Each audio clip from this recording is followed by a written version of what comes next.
नमस्कार। आज हम आपको लेकर चलेंगे एक ऐसे रहस्यमय सफ़र पर जहां हर मोड़ पर है सस्पेंस, इंट्रिग और खौफ होगा। आज हम आपको उत्तर प्रदेश के प्रतापगढ़ में जिले में हुई एक दुखद और चौंका देने वाली घटना के बारे में बताने जा रहे हैं, जिसमें पति पत्नी के रिश्ते को कलंकित कर दिया है। आइए हम इस गंभीर विषय पर विस्तृत जानकारी प्राप्त करते हैं और जानते हैं कि कैसे यह एक सामान्य जीवन को इस तरह के संकट में डाल सकता है। उत्तर प्रदेश के प्रतापगढ़ जिले में एक बेहद दुखद और चौंकाने वाली घटना सामने आई है, जिसने पति पत्नी के रिश्ते को कलंकित कर दिया। इस घटना में पति ने अपनी पत्नी को सिरप में जहर मिलाकर पिला दिया, जिससे उसकी मौत हो गई। घटना के पीछे पति पत्नी के बीच का तनाव और पति का दूसरी महिला से प्रेम संबंध था, जो इस दुखद अंत का कारण बना। पति ने अपनी पत्नी को विश्वास में लेने के लिए वही जहर मिला सिरप अपनी मां को भी पिलाया, लेकिन पत्नी को दी गई जहर की मात्रा अधिक होने के कारण उसकी अस्पताल में इलाज के दौरान मौत हो गई। इस मामले की शुरुआत प्रवीण पांडे और उनकी पत्नी सन्नू देवी के बीच लंबे समय से चले आ रहे झगड़ों से हुई। उनकी शादी 2017 में हुई थी और उनके 2 बच्चे भी थे। शादी के कुछ समय बाद ही प्रवीण का किसी अन्य महिला के साथ प्रेम संबंध शुरू हो गया। जब सन्नू को इस संबंध का पता चला तो उसने अपने पति को कई बार समझाने की कोशिश की, लेकिन प्रवीण अपने प्रेम संबंध को जारी रखता रहा। यह स्थिति सन्नू के लिए मानसिक और भावनात्मक तनाव का कारण बन गई थी।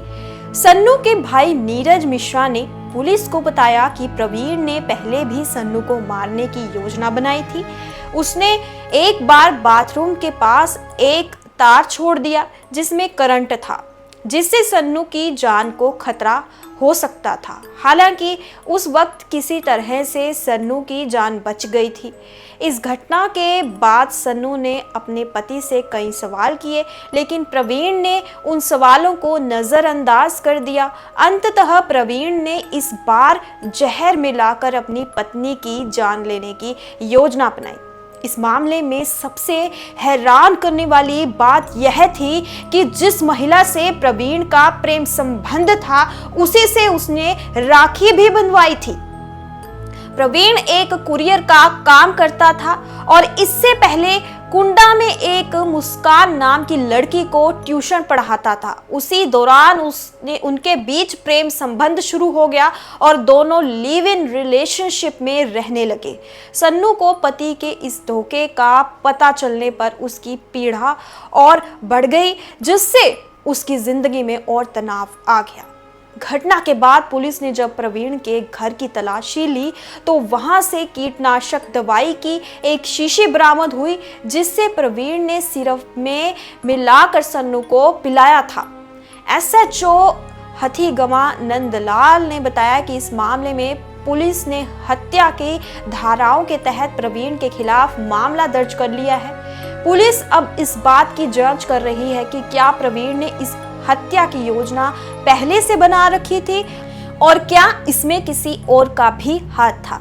इस घटना ने एक बार फिर से यह साबित किया है कि जब किसी रिश्ते में विश्वास और प्रेम की कमी हो जाती है तो वह रिश्ता बर्बादी की ओर चला जाता है। प्रवीण और सन्नू का रिश्ता भी इसी बर्बादी का शिकार हो गया। पति के प्रेम प्रसंग और झगड़ों ने एक परिवार को तोड़ दिया और एक मां को उसके बच्चे से छीन लिया। जैसे कि हमने इस दुखद घटना में देखा, कभी कभी रिश्तों में दबाव और धोखा अत्यंत गंभीर परिणाम ला सकता है। यह घटना न केवल एक परिवार को प्रभावित करती है, बल्कि समाज पर भी गहरा असर डालती है। हम सभी को सतर्क रहना चाहिए और ऐसे मामलों में उचित कदम उठाने की आवश्यकता है। अब मुझे दीजिए इजाजत। खुश रहें, सतर्क रहें।